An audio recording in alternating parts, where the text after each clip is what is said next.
Salut tout le monde. Aujourd'hui, nous allons débuter une nouvelle formation sur Robot Structural Analysis.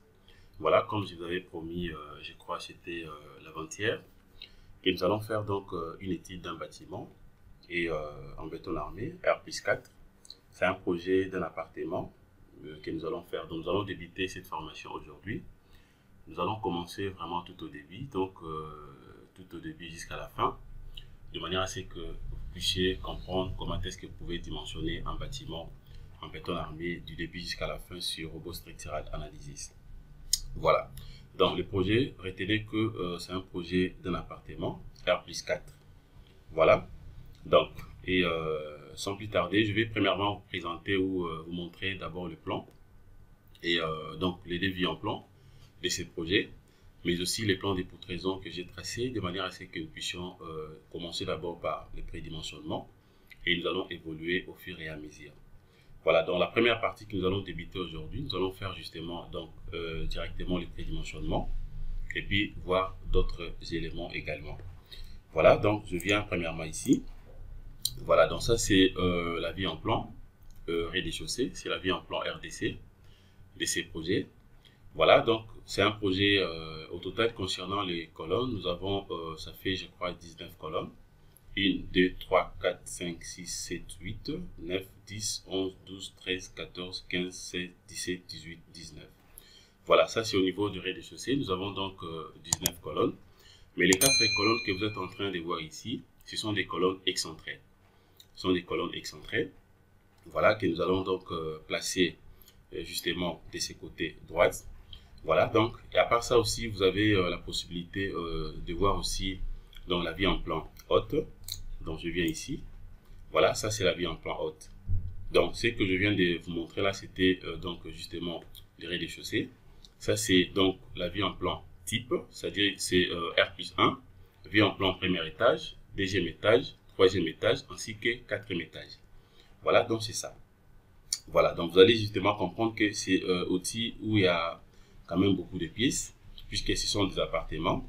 Voilà, mais le nombre des colonnes reste le même. Donc, vous allez voir ici, c'est toujours 19. 1, 2, 3, 4, 5, 6, 7, 8, 9, 10, 11, 12, 13, 14, 15, 16, 17, 18, 19. Voilà, donc la superposition des colonnes vraiment sont normales. Voilà. Et maintenant, qu'est-ce que nous allons maintenant faire? Voilà, premièrement, c'est qu'il faut savoir déjà, lorsque vous voulez, par exemple, dimensionner un projet, bien sûr en béton armé, par rapport à ces cas, vous avez un projet que vous voulez dimensionner sur Robot Structural. La première des choses à faire d'abord, c'est très important de jeter un coup d'œil sur le vue en plan.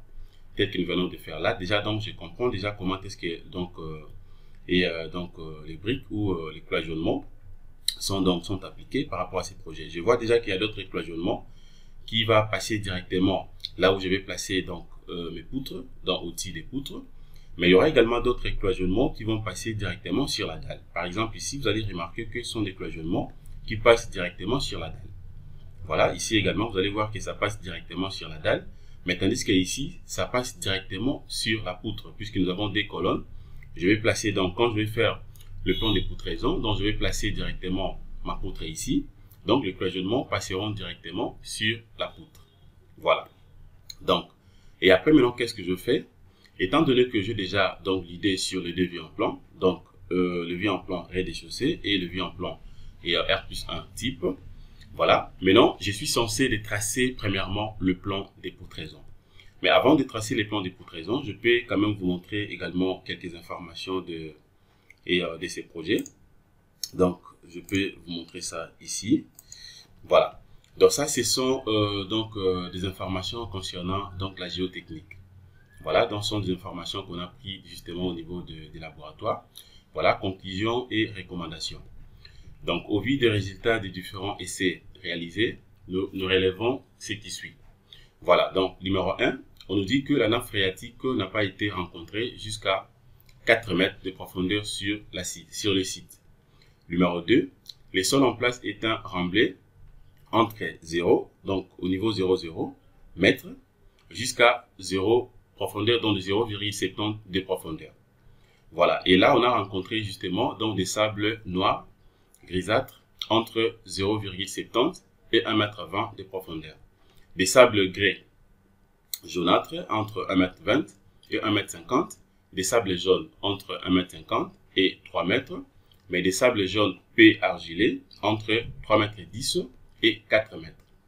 Numéro 3. On nous dit pour les calculs des fondations d'un bâtiment sur ces sites, nous recommandons d'adopter les capacités portantes ci-après, donc pour différentes profondeurs.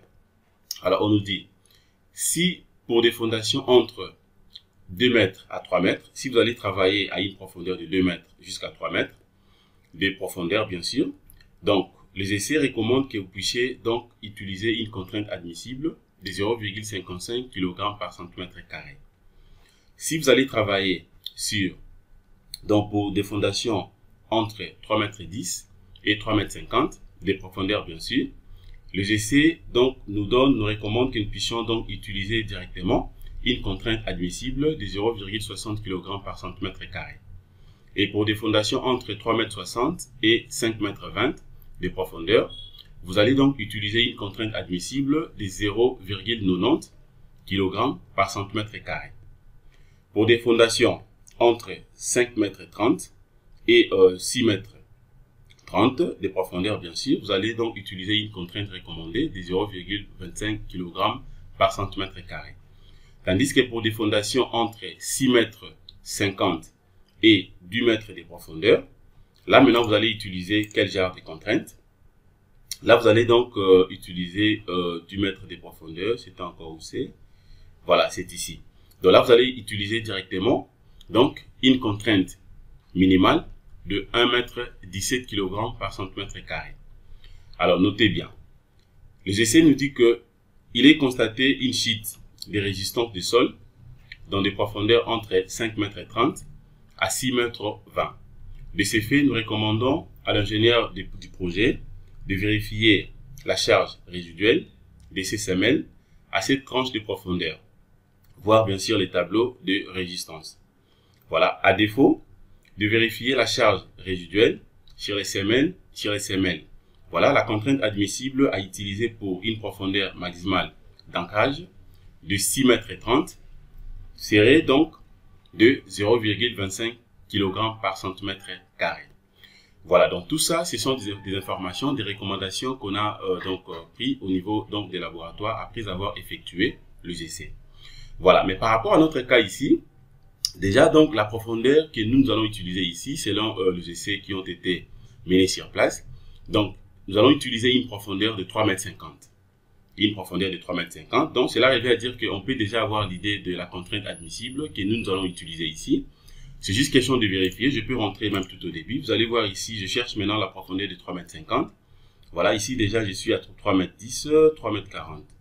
Voilà, 3,50 m, c'est quelque part ici. Voilà, 3,50 m, je suis ici. Le 3,50 m c'est là. Voilà, c'est ça les 3,50 m. Donc cela revient à dire quoi? Je suis au point 3. C'est juste question de lire ce qui a été donné ici. Donc pour le calcul des fondations d'un bâtiment de ces sites, voilà. Donc à 3,50 m ici, la contrainte admissible que moi je vais utiliser par rapport à ces projets, ça sera donc une contrainte de 0,60 kg par cm². Voilà, ça c'est la contrainte que moi je dois utiliser. Mais je peux déjà vous signaler en avance, bien sûr que nous ne sommes pas encore à ce niveau. On n'a pas encore commencé donc ni à prédimensionner les projets. Mais je suis en train de vous présenter premièrement l'énoncé pour que vous puissiez déjà avoir l'idée de ce que nous allons faire. Et tant qu'ingénieur, lorsque vous êtes en train de faire un projet, il ne suffit pas tout simplement d'avoir d'avoir confiance directement, donc par exemple à la contrainte admissible qu'on vous a donnée, même si les essais ont été effectués. Mais souvent, moi quand je fais un projet, avant que je puisse adopter d'abord la contrainte qu'on m'a donnée, surtout que si je ne suis pas pressé, je vérifie voir même la contrainte au niveau de la partie des robots structural analysis. Puisque je vous avais dit précédemment que robot vous donne la possibilité de faire les prédimensionnements. Ça vous donne également la possibilité de calculer la contrainte admissible. Vous avez même la possibilité aussi d'essayer un peu d'harmoniser la contrainte donc en ELI, tout comme la contrainte en LS. Mais la contrainte admissible également, vous avez la possibilité de calculer ça sur robot structural analysis. C'est-à-dire quoi? La contrainte qu'on nous a donnée ici, c'est la contrainte de 0,60 kg par cm², que moi je vais utiliser. je vais utiliser ça. Mais après, je pourrais, avant que je puisse utiliser ça, tout comme je peux d'abord vérifier cette contrainte. Normalement, si tout a été bien fait, l'écart ne sera pas vraiment grand. Voilà, donc c'était justement pour anticiper. Je vais vous montrer, vous allez voir avec moi comment est-ce que nous allons donc calculer la contrainte sur robot, Structural Analysis. Voilà. Donc, là maintenant, je peux directement rentrer ici. Je rentre maintenant au niveau de la vie en plan rez-de-chaussée. Voilà. Alors, à ce niveau maintenant, je peux directement déjà tracer le plan des poutraisons. Alors, comment je vais procéder pour tracer le plan des poutraisons? Alors, déjà, ce qu'il faut savoir déjà donc en tête. Alors, en réalité, le plan des poutraisons, c'est aussi le plan d'exécution, donnant justement la nomenclature et précisant l'implantation des éléments constructifs d'un plancher, donc à poutre ou à poutrelle. C'est-à-dire, donc ça peut préciser justement les éléments constructifs d'un plancher à poutre, tout comme d'un plancher à poutrelle. Quand je parle d'un plancher à poutrelle, nous sommes des ingénieurs, déjà on fait allusion et beaucoup plus, soit lorsque vous êtes en train de réaliser un projet où vous allez donc utiliser par exemple la dalle en ourdi, plancher en ourdi. Voilà, donc vous pouvez directement utiliser aussi les poutrelles. Voilà, et aussi ce qu'il faut savoir au moins, donc les plans de poutraison aussi, donc c'est justement un ensemble des poutres ou bien des poutrelles d'un plancher des bâtiments. Voilà. Alors, d'une manière pratique, maintenant, comment je peux expliquer ça donc clairement? C'est-à-dire, le plan de poutraison, en fait, c'est contrairement par rapport à la vie en plan. Puisque nous savons très bien que pour avoir dans ce vie en plan, justement, on suppose qu'on a fait donc une coupe transversale. Ça peut être à une distance, par exemple, 1,50 m. Et l'observateur, maintenant, regarde en bas. Voilà, donc l'observateur est au-dessus et puis regarde en bas. C'est là où vous avez la possibilité directement de tracer donc la vie en plan ou de faire directement la vie en plan. Mais tandis que le plan de poutraison maintenant, l'observateur est en bas et regarde au-dessus. Donc c'est comme si que vous étiez en train de regarder au-dessus pour voir justement comment est-ce que les poutres vont passer donc avant que vous puissiez donc réaliser donc le niveau le plus haut. Donc d'une manière pratique et simple, en fait c'est ça. Alors, comment est-ce que moi j'ai procédé pour tracer donc le plan de poutraison à partir de ce vie en plan? Ça, c'est la vie en plan rez-de-chaussée. Et l'autre, c'est la vie en plan étage. Voilà, c'est ici où j'avais tracé donc le plan de poutraison. Voilà ce que je tracé ici. Bon, c'est la même chose. Ça, c'est je l'ai tracé sur AutoCAD. Alors, je peux d'ailleurs fermer ça. Je ferme ça. Voilà, je vais cliquer là-dessus. Je vais patienter. Voilà, je ferme ça et puis je prends ça ici. Voilà, c'est justement c'est le même plan de poutraison que j'avais tracé là-bas ici, je vais publier directement. Voilà les plans de poutraison que j'ai tracés. Donc tout ce que vous êtes en train de voir ici, ça représente justement des poutres. Ce sont des poutres. Ce sont des poutres que je peux supposer qu'ils sont des poutres principales. Chez moi ici, par rapport à ces projets, je n'ai pas différencié des poutres principales tout comme des poutres secondaires, puisque le projet n'est pas vraiment, donc les portées n'est pas vraiment très long. Voilà, donc ce sont des poutres. Ça, je suppose qu'ils sont des poutres principales. Voilà, ça sont des poutres que vous êtes en train de voir ici. Tout ça, ce sont des poutres. Voilà. De l'autre côté également, vous avez d'autres poutres. Voilà, dans le sens transversal. Sens longitudinal plutôt. Et ça, c'est suivant la direction transversale. Et j'ai représenté aussi les colonnes. Voilà, donc ça dépend de tout un chacun. Voilà, ça c'est le plan de poutraison que j'ai réalisé à fonction de ces deux vies en plan. Voilà. Alors maintenant, qu'est-ce que je fais maintenant? À partir de ces plans de poutraison, premièrement, je suis censé d'abord de chercher maintenant la dalle de référence qui va m'aider de manière à ce que je puisse faire directement mes prédimensionnements. Alors déjà, je suis en train de voir très bien que à ce niveau ici, j'ai combien? Ça fait 2,50 m et puis 4,25 m. Alors, je peux prendre d'abord ma calculatrice pour vérifier un truc ici. Voilà, je clique d'abord ici. Je vais patienter. Voilà, si je prends par exemple 2,50 m plus 4,25 m, ça me fait 6,75 m. Voilà, ça fait 6,75 m. Voilà, ça fait 6,75 m. Voilà, donc de l'autre côté, ça fait combien ici? Ça fait 4 mètres. Voilà, 4 mètres 63. Ça fait 4 mètres 63. Voilà, 4 mètres 63. Donc, logiquement ici, ça c'est une poutre qui est continue. Donc cette poutre est continue jusqu'ici. Voilà, donc j'avais oublié un peu de tracer ça. Je vais compléter ça après, mais retenez que ça c'est une poutre continue, donc ça va jusqu'ici. Voilà. Alors en termes de portée, maintenant vous allez remarquer que donc les panneaux qui a une grande portée, donc ça sera justement ces panneaux, puisque ici ça fait 4 mètres 63. Et si vous vérifiez de l'autre côté, vous allez voir qu'ici 2 mètres, de l'autre côté 4 mètres 37, ainsi de suite. Donc ça sera ces panneaux. Ça sera ces panneaux, donc la largeur, donc la date de référence aura une section justement de 4 mètres 63 fois 3 mètres 19. Lorsque si vous déduisez la partie que vous êtes en train de voir ici, donc ça fait directement donc 4 mètres 63 fois 3 mètres 19. Voilà, puisque ça sera, donc c'est une poutre continue. Ça va jusqu'à de l'autre côté. Voilà, donc je retiens justement dans les distances ou les dimensions de ces panneaux. Et puis je peux directement rentrer ici. Je viens maintenant ici. Voilà, je viens directement ici. Et à ce niveau, maintenant, qu'est-ce que je fais? Je peux tout simplement faire une petite représentation si je veux. Ou alors je prends seulement donc les sections des panneaux. Voilà, comment je peux faire ça? Bon, je sais que dans les panneaux de référence, c'est panneau numéro combien? Je peux vérifier ça très bien. Voilà, c'est panneau numéro 9. Donc, je peux faire ça. Excusez, je prends même ça. Bon, je peux faire seulement ça. Je peux P, donc où je peux même écrire. Hein. J'écris par exemple panneau numéro 9. Voilà, panneau numéro 9. Voilà. Alors maintenant, entre les deux, maintenant, qu'est-ce que je fais? Je suis maintenant en train de chercher la valeur de X, de LX, dans la grande portée. Dans la grande portée ici, ça sera donc 4 mètres 63.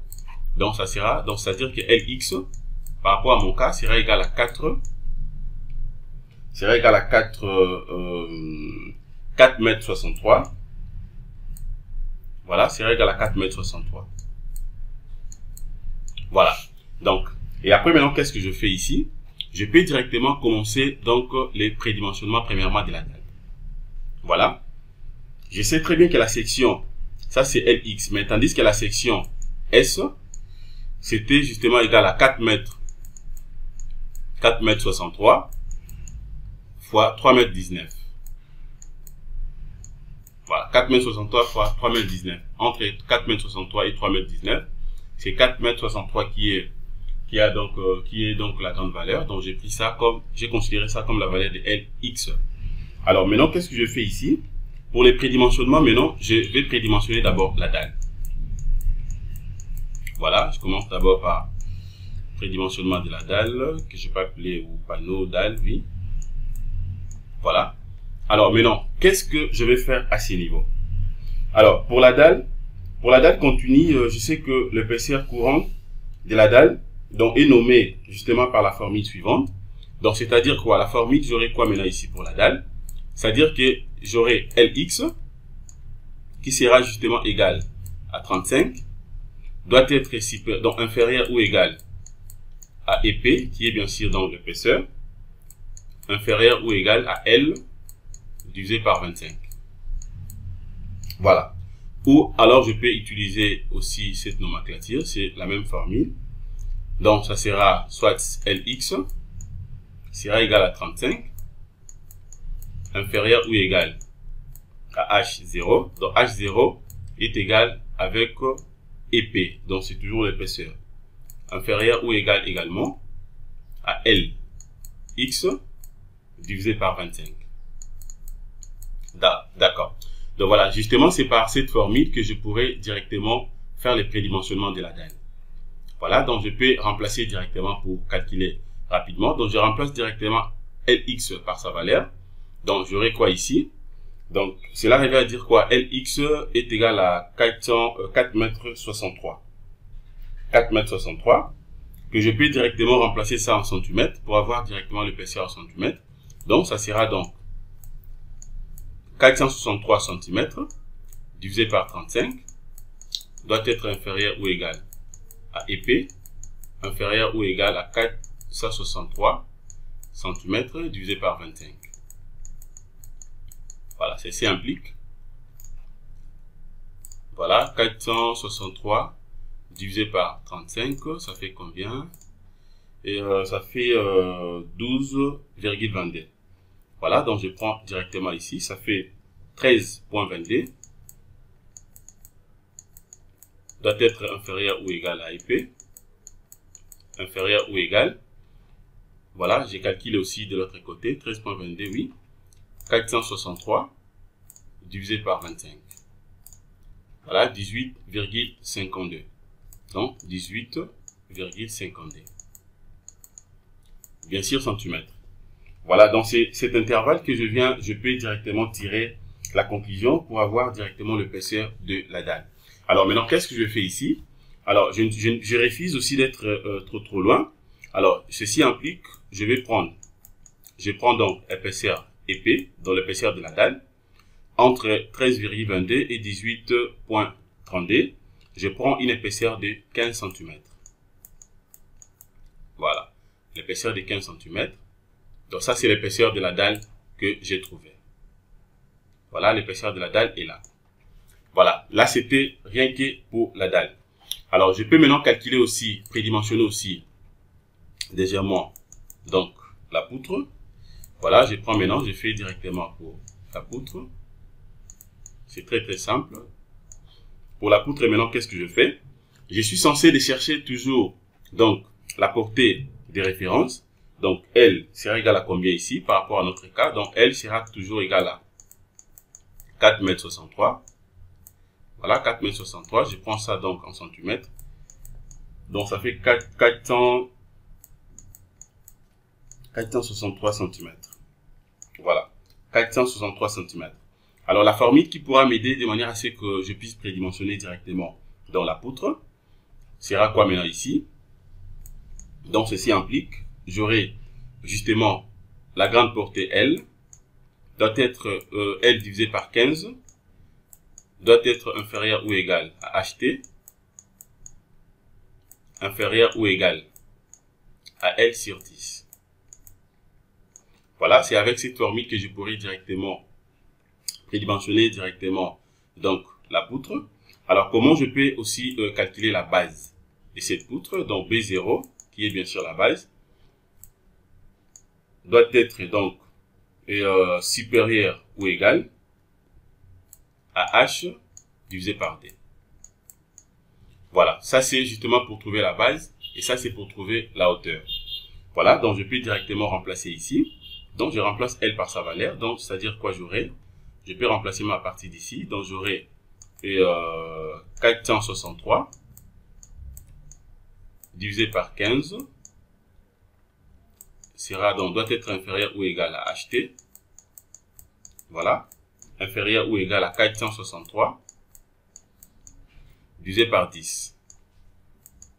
Voilà, donc je peux directement calculer ici, ça fait combien? 463 et divisé par 15, ça fait 30,86. Donc ici, j'ai 30,86 inférieur ou égal à HT, inférieur ou égal à 463 également.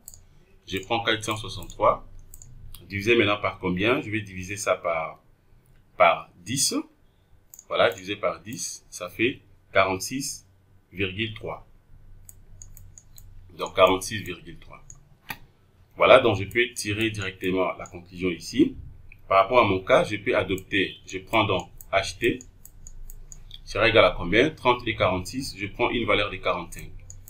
Je refuse d'être loin de la limite, donc je prends 45 cm.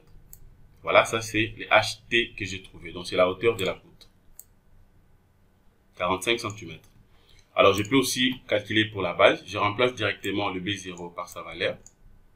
Donc B0 doit être supérieur ou égal à H. La valeur de H c'est 45 cm, donc je remplace directement H par sa valeur, 45 cm, divisé par 10. Non, divisé par 2. 45 cm divisé par 2. donc ça sera 45 cm que je vais diviser par D. Voilà, donc ceci implique quoi maintenant ici? 45 divisé par D, ça fait combien? 45 divisé par D, ça fait 22,5. Donc 22,5. Voilà, donc je peux tirer comme conclusion ici, puisque B0 doit être supérieur ou égal. Alors moi je refuse d'avoir la valeur nette, donc je prends B0, sera égal à combien? Je prends donc une base de 25 cm. Comme je suis en train de faire un R plus 4, je prends B0 égale à 25 cm. Voilà, donc ça c'est la valeur de B0 que j'ai trouvé. Voilà. Donc ce qu'il faut retenir au moins par rapport à ce que nous venons de faire ici, le L que vous êtes en train de voir ici, le L c'est justement la distance la plus longue de la série entre des appuis consécutifs. Donc ça dit c'est la portée de la poutre. Voilà, mais tandis que les HT que nous avons trouvé ici, c'est la hauteur totale de la poutre. Ça dit l'épaisseur de la dalle, y compris. Donc ça veut dire que les HT ici, donc c'est la hauteur totale de la poutre, donc plus l'épaisseur de la dalle. Donc les retombées et l'épaisseur de la dalle. Donc c'est les HT que nous avons trouvé ici. Le B0 que vous êtes en train de voir ici, c'est justement la base de la poutre. Voilà. Donc alors nous savons très bien que la base de la nervure ne peut pas donc être supérieure par rapport à la retombée. Donc ça c'est déjà donc ce sont des principes qu'on maîtrise très très bien. Donc la base de la nervure ne peut pas être supérieure donc à la retombée. Alors comme dans notre cas ici, donc nous avons trouvé une base dont le B0 qu'on a trouvé ici est égal à 25 cm et l'épaisseur justement donc de notre dalle est de 15 cm, ainsi que nous avons trouvé les HT dans la hauteur totale qui est de 45 cm. Alors comment maintenant on peut trouver directement dans la retombée ici? Donc si je vais calculer la retombée, je peux dire quoi ici?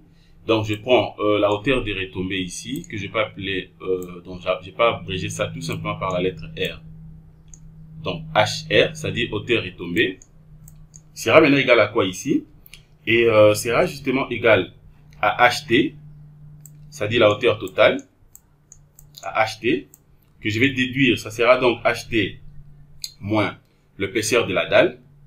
Voilà, donc moins épaisseur de la dalle ou H0. Voilà, les H0 c'est ça. Donc par cette formule H0 que vous êtes en train de voir, c'est ça. Donc la hauteur des retombées sera égale à HT, dont la hauteur totale moins H0. Donc je peux directement remplacer ici la hauteur totale qu'on avait trouvée ici. Donc c'est 45 cm moins H0 qui est égal à 15. Voilà, et on aura la hauteur des retombées de combien ici? Donc je prends 45 moins 15, ça fait 30. 45 moins 15, ça fait 30. Voilà. Donc ça fait 30.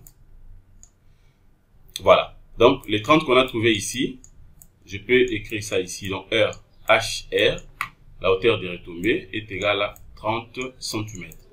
Donc c'est le double par rapport à l'épaisseur de la dalle. Donc je garde ça d'abord comme ça. Et c'est correct puisque donc la retombée doit être toujours supérieure par rapport à l'épaisseur de la dalle. Voilà. Donc là, je viens de calculer aussi donc la retombée. Alors maintenant, qu'est-ce que je fais maintenant ici? Je vais maintenant prédimensionner aussi et donc la colonne. Donc point 3. Voilà, point 3, je peux écrire tout simplement colonne. Voilà, colonne, voilà. Alors ici maintenant, concernant la colonne, donc nous avons de différentes hauteurs. Bon, je peux mettre ça ici. Donc la hauteur des colonnes, voilà, hauteur des colonnes, rez-de-chaussée RDC, est égal à 3,58 m. 3,58 m par rapport au projet, 3,58 m. Tandis que la hauteur maintenant du niveau restant, donc du niveau restant, donc R plus 1, R plus 2, ainsi de suite, est égal à 3,15 m. Est égal à 3,15 m. Voilà. Donc je vais prédimensionner à fonction de ces différentes hauteurs. Voilà, donc je peux continuer ça de l'autre côté, puisqu'ici je n'ai pas assez d'espace. Voilà, donc à partir d'ici, maintenant, je peux évoluer comme d'habitude. Donc, je viens maintenant ici. Comment je vais faire ça maintenant? Je commence d'abord avec une hauteur de RDC. Voilà, rez-de-chaussée. Son hauteur qui est de 3,58 m. 3,58 m. Je commence d'abord avec ça. Alors, et pour la RDC, donc pour les rez-de-chaussée, alors je commence d'abord donc à calculer premièrement à fonction donc de lambda. Alors, par rapport à la formule ici, donc lambda sera égal justement à LF sur Imin. Voilà. Alors, je peux tirer directement Imin ici. Donc, cela arrive à dire quoi ici? Donc, et Imin sera justement égal à quoi ici? Sera justement égal à A sur la racine carrée de 12. Racine carrée de 12. Voilà. Alors, je peux tirer maintenant directement à partir de cette formule. Je peux tirer aussi donc et la longueur des flambements. C'est-à-dire que la longueur des flambements maintenant sera égale à quoi ici? Donc, LF sera justement égal à 0,7 que je vais multiplier par L0. C'est-à-dire la longueur ou la hauteur L0. Donc, je peux directement remplacer ici. Je remplace. Donc, j'aurai justement 0,7 que je vais multiplier par la longueur L. Donc, ça sera en mètres. Je prends ça en mètres. Donc, 358. 358. Je vais calculer premièrement ici. Donc, j'aurai 0,7 multiplié par 358. Ça fait 20,6. Donc, cela arrive à dire quoi ici? Je peux remplacer. Longueur des flambements ici sera égal à 250. C'est 250 ici. 250,6. Bien sûr, centimètres. Alors, je peux arrondir ça. Je vais arrondir en excès ici, puisque après 0, il y a 6. Donc, je prends 251 centimètres. Voilà, 251 centimètres. Ça, c'est donc le LF, longueur des flambements. Alors, je peux directement remplacer par la formule. Je viens maintenant ici. Donc, si je remplace directement, à partir de cette formule, je vais remplacer directement donc la longueur des flambements à partir de cette formule. Donc, ça veut dire que j'aurai lambda sera égal à 251. Voilà, 251 que je vais diviser. Je divise par A, puisque c'est le A que je suis en train de chercher. Divisé par racine carrée de 12. Racine carrée de 12. Voilà. Ici, maintenant, j'aurai quoi ici? Donc, ça me fait comment ici? Donc, second renversé. Donc, j'aurai racine carrée de 12. Racine carrée de 12 que je vais multiplier par 251 sur les A que vous êtes en train de voir ici. Je vais directement tirer les A ici. Donc, c'est-à-dire A sera supérieur ou égal à racine carrée de 12. Voilà, racine carrée de 12 multiplié par 251 sur lambda. Voilà. Alors, maintenant, comment est-ce que je vais remplacer la valeur de lambda ici? Bon, avec lambda, nous prenons lambda qui est égal à 35. Avec lambda égal à 35. Alors, qu'est-ce que j'aurai maintenant ici? Donc, j'aurai, c'est-à-dire que A sera maintenant égal à combien? Et avec lambda qui est égal à 35, donc A sera donc supérieur ou égal à racine carrée de 12. Donc, je remplace directement à partir d'ici. Multiplié par 251 divisé par lambda. Je remplace lambda par sa valeur de 35 par 35. Voilà. Et puis maintenant, j'aurai quoi ici? Je peux calculer ça directement ici. Alors, je vais calculer rapidement avec mon téléphone ici. Donc, j'aurai racine carrée de 12 multiplié par 251, voilà, divisé par 35. Voilà. Voilà, donc ici, ça me fait 24,84. Donc, ça fait 24,84 cm. Voilà, centimètres que je peux arrondir directement. Donc, j'aurai A qui sera justement égal à quoi maintenant? et A sera égal à 30, je prends A égal à 30 cm. Voilà, puisque A doit être supérieur ou égal. Donc, je prends A égal à 30 cm. Voilà la valeur de A que je viens de trouver. Voilà. Alors, je peux aussi trouver la valeur de B. Déjà, par la formule, on nous dit que le B, sachant que donc B doit être supérieur ou égal à A. Voilà, B doit être supérieur ou égal à A. Donc, cela revient à dire quoi? Étant donné que j'ai trouvé A égal à 30, donc je prends directement B sera égal à, je prends B égal à 40 cm. Voilà, B égal à 40 cm. Voilà la section que je viens de trouver pour notre colonne de rez-de-chaussée. Donc, j'ai trouvé une section de 30 x 40. Voilà, ça c'était tout simplement pour donc le rez-de-chaussée. Alors, je peux aussi calculer maintenant pour les niveaux supérieurs. Voilà, donc pour les niveaux supérieurs, donc je peux abréger niveau NS, donc niveau supérieur, pour ne pas trop écrire. Voilà, je fais justement la même chose. Et qu'est-ce que j'aurai maintenant ici? Déjà ici, dans le L0, par rapport à ce qu'on avait écrit, je crois quelque part ici. Voilà, le L0. Voilà, donc L0 est égal à 3,15 m. Donc, on aura ici, donc, L0 sera égal à 315 cm. 315 cm. Alors, longueur de flambement ici sera égale justement à quoi ici? Donc, j'aurai tout simplement 0,7 pour ne pas reprendre ce que je fais déjà de l'autre côté. Donc, j'aurai 0,7 que je vais multiplier par 3,15 m. Voilà, que je vais multiplier par 3,15 m ici. Ça me fait combien ici? Ça va faire la même valeur. Hein. Ça fera... bon, je calcule d'abord. Donc, 0,7 multiplié par 3,15 m, ça fait, voilà, ici, ça fait 220,5. De l'autre côté, on avait trouvé combien ici? On avait trouvé 250,6. 220,5 ici. Voilà. Donc, c'est différent. 220,5 que je peux directement arrondir. Je prends une valeur de 221. J'arrondis en excès 221 cm. Voilà. Donc, je peux directement remplacer ici. Donc, je prends lambda sera égal à 221 que je vais diviser par A. Voilà, je divise également par racine carrée des 12. Des 12. À partir d'ici, maintenant, j'aurai quoi? J'aurai tout simplement racine carrée des 12 que je vais multiplier par 221. Voilà, sera maintenant divisé par A. Voilà, donc je vais tirer directement la valeur de A. Donc A sera égal, A doit être supérieur ou égal à racine carrée des 12. Multiplié par 221 sur lambda. Voilà, toujours avec lambda qui est égal, donc lambda égale à 35.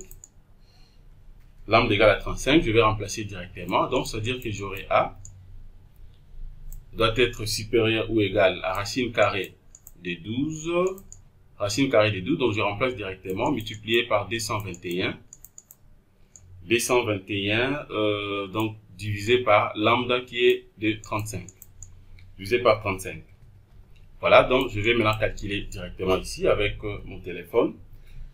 Voilà, donc j'aurai 12 multiplié par 221 divisé racine carrée divisé par 35. Voilà, ça fait 21,87.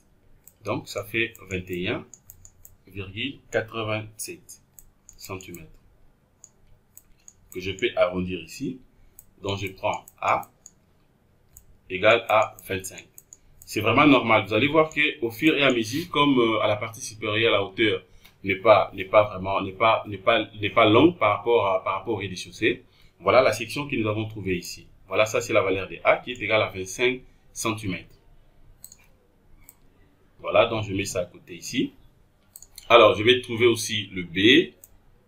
La même procédure ici. Donc, B doit être supérieur ou égal à A. Donc, à ce niveau, maintenant, je peux prendre B égal à combien? Et je prends B égal à 35. Donc, je prends B égal à 35 cm. Voilà, B égal à 35 cm. Voici comment je fais pour prédimensionner les tout. Donc, je viens de déjà d'achever, je viens de terminer concernant donc la colonne. Donc, concernant cette partie, nous avons prédimensionné et déjà donc la dalle. On a prédimensionné la dalle. Nous avons prédimensionné aussi la poutre ainsi que donc le dé colonne, colonne rez-de-chaussée et colonne étage. Voilà, donc concernant la première partie, on peut s'arrêter à ce niveau. Nous allons continuer le prédimensionnement à la deuxième partie et évoluer au fur et à mesure. Merci de votre disponibilité. Passez une excellente journée. Au revoir.